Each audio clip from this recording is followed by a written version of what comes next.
I'm Anthony. This issue we're going to be talking more about nutrition and body fat, ways to keep yourself in line, healthy while you're exercising. We showed you many ways to exercise, ways to run, stretch, all that. Now we kind of want to talk about the nutrition part of it. First thing we're talking about is BMI. BMI stands for body mass index. Well, what you do is you want to measure your height. You're going to take that and divide by your weight. You may have to convert it depending on how you want to do it. Most of the time you have to do it in centimeters and then kilograms and divide it that way rather than inches and pounds.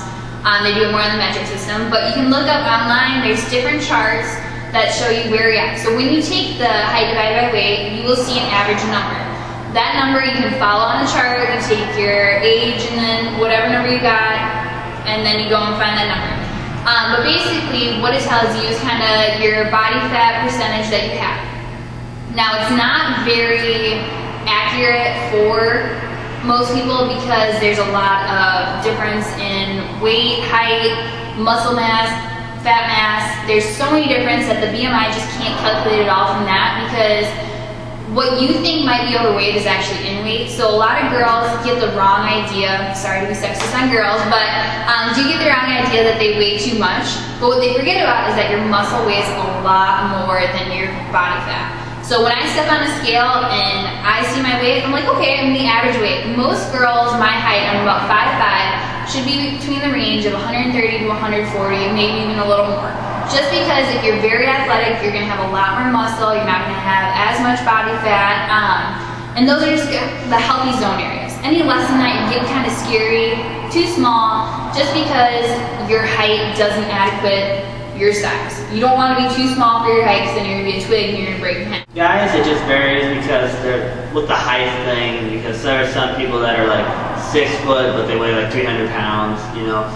Go on there, figure out where your healthy zone is. You know, for me, I believe mine is from 145 to 155, and I think currently I'm like 150, so I'm in that healthy zone, but you know, it just varies for each individual. You know, go on there, there's a lot of websites, you can punch in all that information and it'll give you out stuff, but you know, only really good way kind of to know is like if you can get in to do like an underwater weighing test. So like you get put into a tub and on a chair and like you're supposed to like blow out all the air. That'll determine what your body mass index.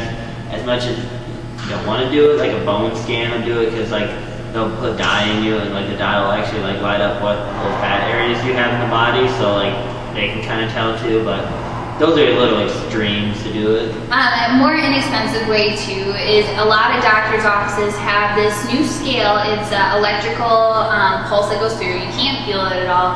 It just basically looks like a scale, and it'll have 2 spots for your feet, and you want to be barefoot. You put it on there, and what it does is it reads through your body. It sends an electrical impulse from your foot all the way up and all the way back down to get the reading. Again, you can't feel it, but what it does is it reads your body fat, your muscle mass, everything else in there by a simple scale.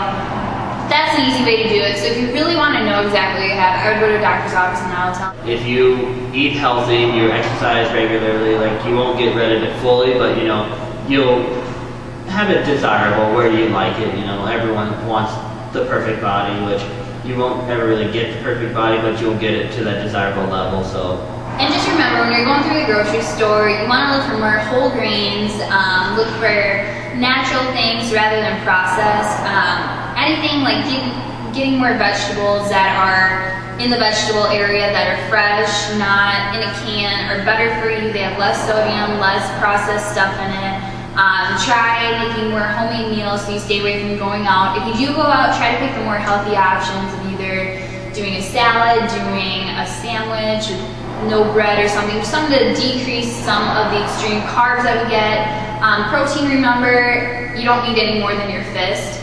I mean, that's a little much because you get a lot of protein in your diet. Unless you're extremely working out and need a lot of protein for some reason, that's the only time you'd ever need it. But again, your fist is about a good measurement of portion of meat that you should eat. A lot of people get too much. So whenever you look at it, just put your fist up and be like, oh, hey, that's all I really need.